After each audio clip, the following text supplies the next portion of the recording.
एक रहस्यमय और जादू से भरी भूमि में एक घुड़सवार नाम का विजय चला। वह किसी से भी अलग था।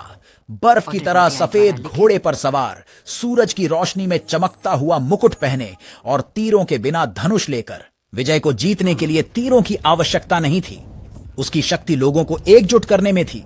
विजय की यात्रा ने उसे दुनिया भर में ले जाया, पहाड़ों की ऊंचाई पार करते हुए और गहरी घाटियों के माध्यम से शांति और एकता का संदेश फैलाते हुए। व्यस्तता में जहां लोग अक्सर असहमत थे, उसकी उपस्थिति अकेले में ही उन्हें रुककर सुनने के लिए मजबूर कर देती थी। बहसें बातचीत में बदल गईं और जल्द ही मुस्कानों ने नाराजगी की जगह ले ली। जानवर भी खुशी महसूस कर रहे थे, पक्षी और भी सुंदर गान गा रहे थे और कुत्ते अपनी पूंछ हर्ष में हिला रहे थे। वह अंधेरे जंगलों में गया जहां रोशनी मुश्किल से ही पड़ती थी, लेकिन विजय के साथ वहां परछाइयां डर कर भाग गईं और जंगल रोशनी से जगमगा उठा। एक बार जो जानवर छिपे हुए थे, उन्होंने आश्चर्य से देखा, क्योंकि उनके घर में शांति का वास हो गया। गांव में जहां किसान तेज धूप में कठिन परिश्रम करते थे, विजय ने आशा की एक लहर लाई। जमीन उसके जवाब में सजीव हो उठी, पौधे मजबूत हो गए और खेत हरे भरे हो गए। ऐसा लगा जैसे पृथ्वी स्वयं जानती थी कि विजय खास है, सभी को थोड़ी और आशा महसूस कराते हुए।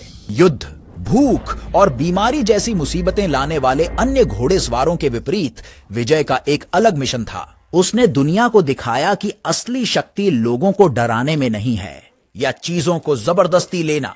इसके बजाय यह दिलों को जीतने, लोगों को एक साथ लाने और आशा फैलाने के बारे में है। बहुत दूर दूर तक यात्रा करने के बाद विजय ने सबसे ऊंचे पहाड़ की चोटी पर चढ़ाई की। वहां से उसने उन सभी स्थानों को देखा जहां वह गया था, अब प्यार और एकता से भरे हुए। यह विजय का एक शांत क्षण था, जो दिखाता है कि उसने बिना लड़े ही दुनिया को कितना बदल दिया था। जैसे ही सूरज ढला, आसमान को नारंगी और बैंगनी रंगों में रंगते हुए विजय ने प्रस्थान किया, एक ऐसी विरासत छोड़ते हुए जिसे कभी नहीं भुलाया जा सकता। उन घुड़सवारों की कहानियां जो बिना एक भी लड़ाई के दुनिया को एकजुट कर सकते थे, किंवदंतियों में बदल गईं। वह सिर्फ एक सत्ता का प्रतीक नहीं था, वह यह दर्शाने का प्रतीक था कि कैसे दयालुता और समझदारी सभी को एक साथ ला सकती है। विजय कथा हम सभी के लिए एक याद दिलाती है, यह कि सबसे बड़ी जीतें लड़ाई जीतने से नहीं, बल्कि दोस्त बनाने, एक दूसरे को समझने और सामंजस्य में जीने के तरीकों को खोजने से आती हैं।